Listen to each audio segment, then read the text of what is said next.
Pag nagda-drive kayo, diba may ways? Saan ka pupunta? Bukawi.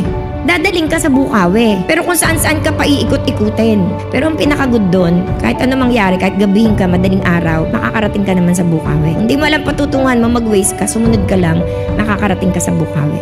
Pero pag matigas ang ulo mo, maliligaw ka. Pero dahil mahal ka ng Diyos, magre-redirection yung ways. Sa buhay natin, may plano ang Diyos. Pero pagka ikaw matigas ang ulo, sumuway ka, mamamali ka ng landas. Pero pag nanumbalik ka sa Panginoon, sasabihin ng Diyos, redirecting.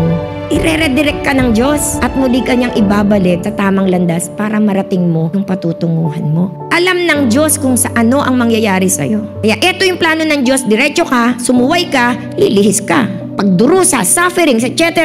Pero lumapit ka sa Diyos, redirecting! Ibabalik ka naman niya ulit dun sa landas na tatahakin mo.